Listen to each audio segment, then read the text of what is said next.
Hi everybody, welcome back once again to the Eastfield Gunroom YouTube channel. And although we had got reviews planned for today, we've got some guns out on the table. Obviously we're famous for our fantastic reviews. There's plenty on the channel, so do check them out. We're going to do something different. Now, at the weekend, I was at the British Shooting Show, which is a huge event here in the UK. And a number of people stopped me, said hello, and also asked me questions. And it was quite apparent that a lot of the questions were from new shooters. And it kind of boiled down to, what's the best gun for this? What should I be looking for in this kind of gun? You know, is this barrel length going to be too long for me? So what I thought we'd do, I had a chat with videographer Max, and we thought we would sit down, and what we've done is we've basically gone back to the basics of it in terms of when you first get your hands on your shiny new shotgun certificate. I won't get too close because it's my ugly face. Well, having said that, you might be a seasoned shooter, shot for a number of years, but never really sat down and considered what you want from a gun or what the gun needs to offer you.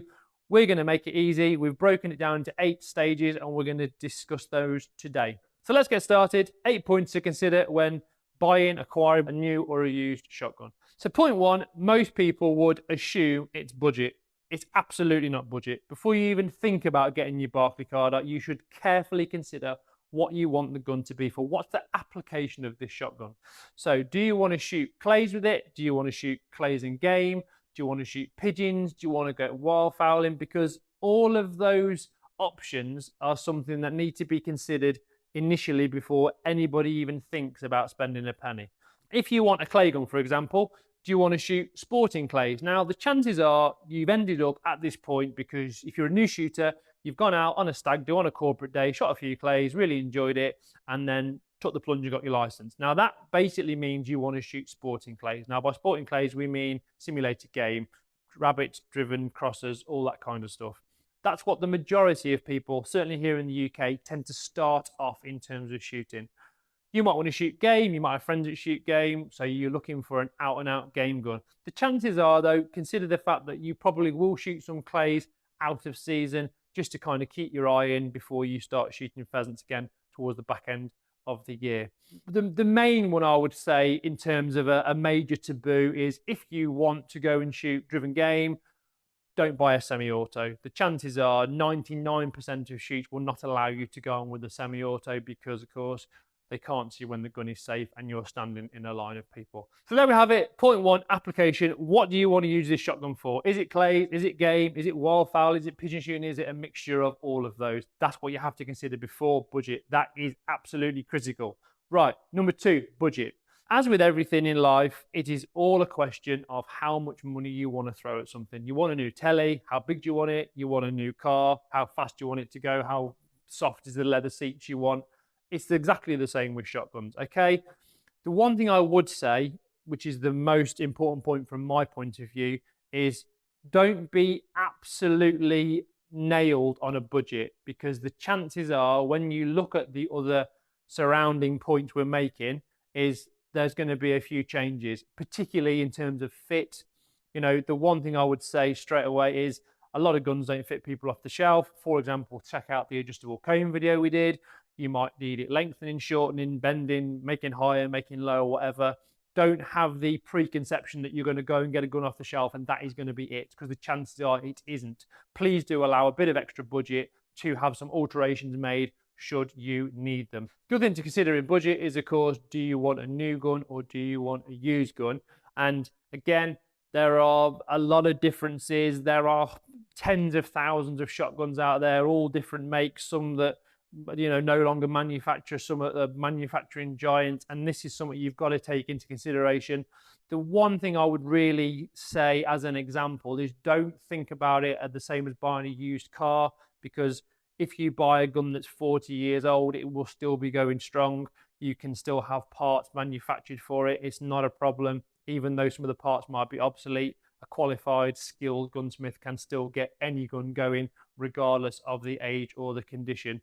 But like I said, don't compare it to buying a used car, because ultimately, if you said to somebody, yes, I'm going to go and buy a 45-year-old car with no power steering, no central lock-in and no aircon, you just wouldn't do it. So that brings me on to point 3, and that is shooting aspirations. Whenever I get a client contact me via phone, email, via the YouTube channel, I always say to them, what do you want to do? Do you want to be a social shooter? Do you want to go out twice a month with your friends on a Sunday at the clay shoot, have a bacon bap, shoot 50 clays, then go and have a meal in the pub and fall asleep on the sofa in the afternoon? Or have you got bigger dreams than that? Do you want to start off with a little bit of sporting shooting or skeet shooting, and then shoot for the county, or end up shooting Olympic skeet, game shooting? Have you joined a little syndicate where you wander around and have 50 bird days, or do you want to go and shoot some of the big commercial shoots? You've got to think about what you want this gun and how often you're going to use it, and that all comes down to aspiration. Now, most people I meet, I would say, are social shooters. I do know some that are hugely competitive, that want to shoot 2-3 registered shoots a week. But obviously, it all comes down to justification as well. And again, that can be affected by the type of gun that you buy. If you buy a really inexpensive budget gun, then the chances are, if you give it a lot of hammer, then it is going to break, or you are going to have problems with it, because ultimately budget guns that have seen a lot of use aren't really built for that. So shooting aspirations, really, really important to consider. Where do you want to go with your shooting? How obsessed can you be with this sport, which a lot of people do. I know people that shoot 400-500 cartridges a week. Similarly, I know people that will go and shoot pheasants 3 times a year and never pull the trigger again. What do you want to do with it? Because it's a personal choice. So that's point 3. Now, point 4, people watching this video might have gone, he hasn't talked about fit yet. Now, fit, although it is absolutely crucial, there is no question, it's probably not as important, which is why I've put them kind of in order, as application, budget, and shooting aspirations, because again, they all tie in. If your aspiration is to go out socially and shoot a few clays, you might not want to look at having a gun altered. You might be happy to just take it off the shelf and mold yourself to it, which, let's face it, people have done for years and for decades even with shotguns. So with fit, there's 2 schools of thought. A lot of people will say you need to learn to mount a gun before you can have it fitted. Personally, I don't agree with that. I think you need to have a gun fitted to a point before you can learn to mount it properly. And again, that's just my opinion. That might not be fact. I'm sure other people will disagree with me. So what we look at in terms of fit is, when you go and look at getting hold of a shotgun, don't buy something that's 3 inches too short in the stock, because it isn't going to be any good. If you have to alter it and make it fit you, you end up with so much plastic, rubber, and metal or whatever on the back, you look like Robocop's forearm. So that's what you have to look at in terms of fit. We look at buying something or getting hold of something that's okay. Is the stock length normal? Is it kind of 14.5 to 15 inches, something like that? Or if you were a short guy, you want something that's under 14 inches. So when you pick up a gun, for argument's sake, I'm tall, I need a long stock. If I pick up the little side by side here and I pick it up and I can pick my nose with my thumb, it's too short, it's not suitable. Yes, we're talking about very basics in terms of stock length and stock heights, but don't buy something just for the sake of it. Buy something that feels okay, and then usually with okay, we can work with that. We can lengthen it, we can shorten it, we can make it higher, we can bend it, that kind of stuff. So that's gun fit, which is a subject we will be talking about an awful lot on this channel. But again, we're just talking about the basics and the initial kind of process when you look at getting hold of your next or your first shotgun. So point 5 is research. Now, as with everything, you buy a new car, you buy a new television, you do a little bit of research. It's important that you have some idea of what you want. When I was at the show at the weekend, case in point, I watched a guy on a stand go from a side-by-side to an over and under to a semi-auto, back to an over and under. Yes, he might have been having a browse and doing a bit of ticket flicking, who knows. But if he genuinely didn't know what he wanted, a little bit of research could have helped him an awful lot. Now, if you look at reviews and read magazine articles, if people might read magazines anymore, what tends to happen though is that usually your ideas will be influenced by people you shoot with who have got you into shooting. So I mean, I can remember a number of occasions. This is an example from when I used to sell shotguns in a shop. A guy would come in and go, "This is Bob, he shot me Browning, he wants a Browning, he loves Brownings." And that's exactly how it sounded. Well, it might be that Bob loved Brownings and he shot his Browning, but it might not be suitable for him. So, although it's good to have people's opinions and people's ideas, it's also good to have your own and to look into this.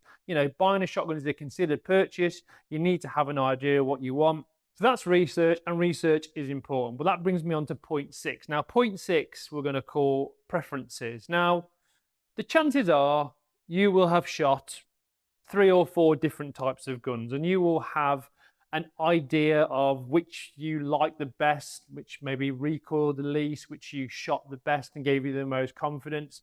And based on that, you will be able to take little snippets away from, do I like shorter barrels? Do I like a pistol grip with a palm swell? Do I like multi-chokes?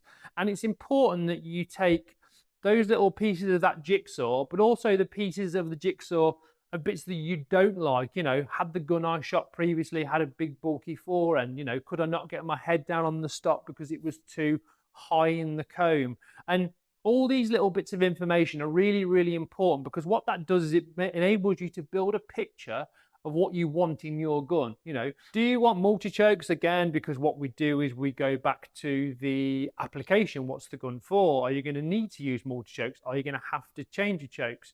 Do you want an adjustable comb because you're going to be shooting different types of disciplines of clays? Or in some cases, and this is something I would never recommend really, you might be sharing the gun with somebody else, and of course the fit will be different.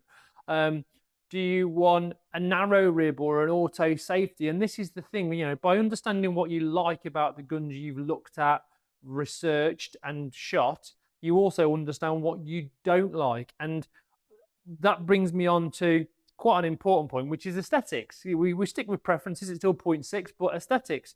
Some people literally want a gun to go out and shoot. They don't care what it looks like. And believe me, I've seen plenty of guns that people don't care what they look like. On the other hand, you might be very wood orientated. You might be a joiner as a profession. You might think, well, I want to, I've gone and got me a shotgun license, or I'm going to treat myself. I want a nice piece of wood.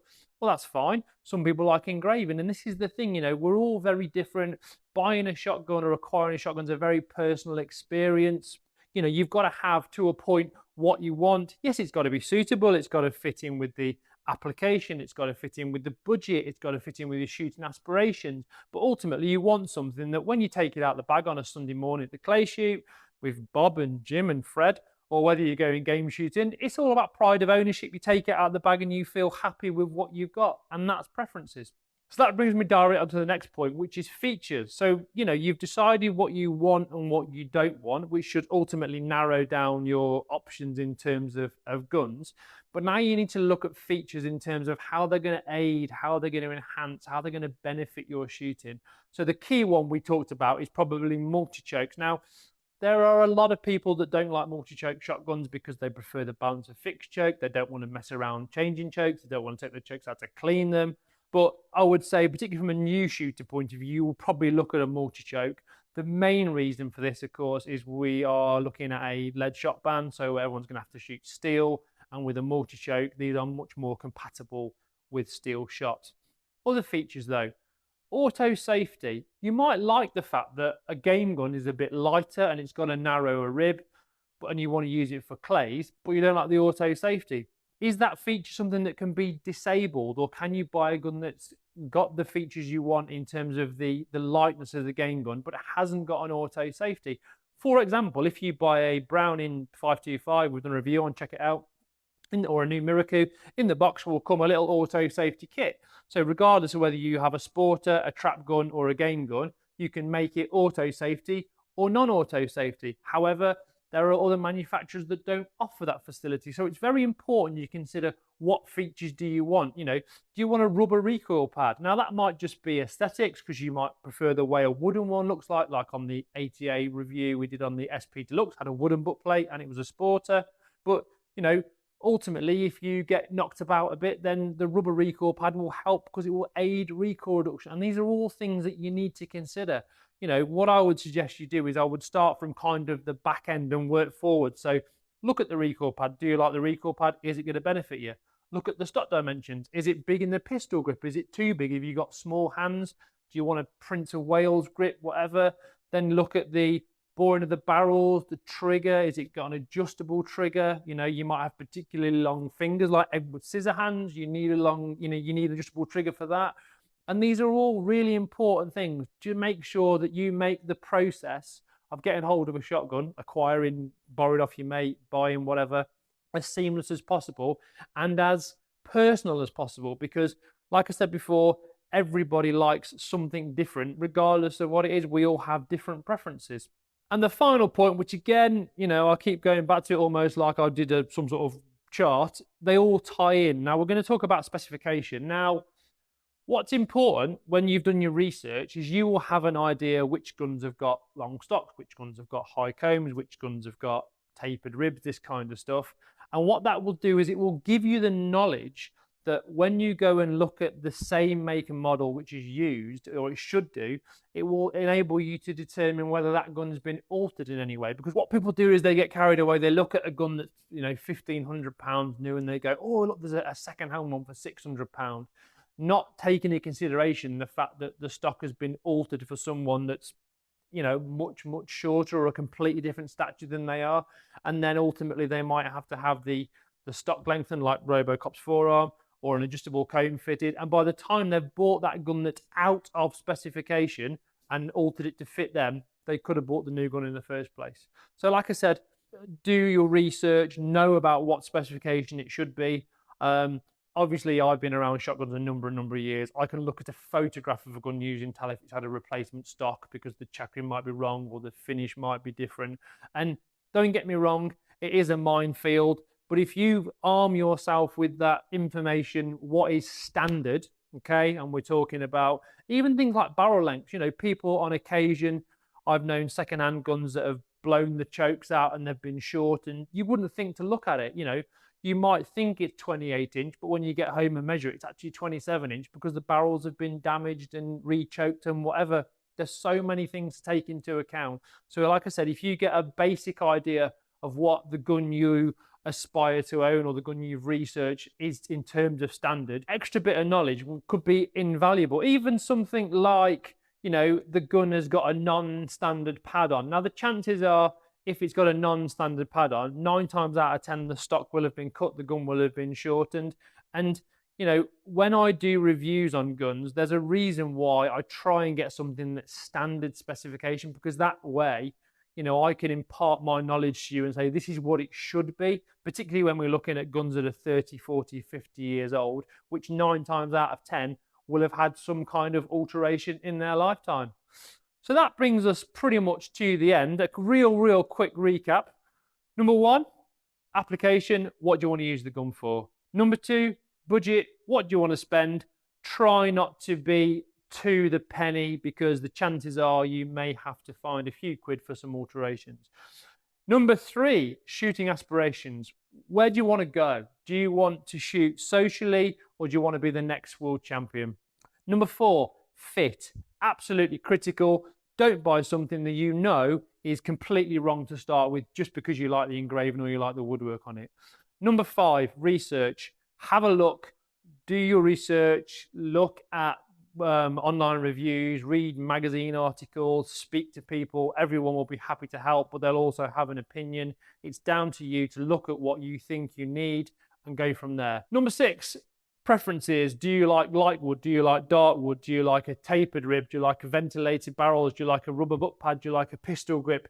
Ultimately, you've got to like it. It's got to feel good, because you're going to be with it potentially a long time, and it's a very personal thing, and you've got to like it.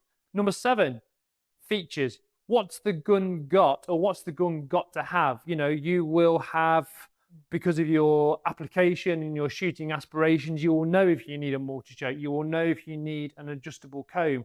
Should it be steel shot proof? Should it be high performance steel shot proof? Are you going on the foreshores? You're going to shoot some really tall birds.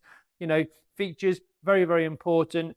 Don't go and buy a gun that's got tons of features that you're never going to use, and they are out there, because it will just be a waste of time and a waste of money. Final point, point 8, specification. Because of all the things you've looked at, you know how long the stock on this particular brownie should be, how long the barrels are, whether the stock's been bent, whether it's been altered, short and length and whatever, because you've armed yourself with the information of what is standard, and that is point 8. So there you go, folks. That's a wrap. They are my 8 most important points that you should consider when purchasing your next shotgun. I hope whether you're a new shooter or whether you're a seasoned shooter, you'll be able to take something from this and you found it interesting. Obviously, there's loads more we can talk about. We talk about specific conditions of when you're buying a second-hand shotgun, which is something we will look at very, very soon. So do stay tuned for that. If you've got any comments, comment below. If you've got any shotgun questions about this video or anything else, please contact me directly. Don't forget to check out the website. Don't forget to keep liking and subscribing the channel. And from me, Matthew Morgan, at the Eastfield Gunroom, I will see you again soon.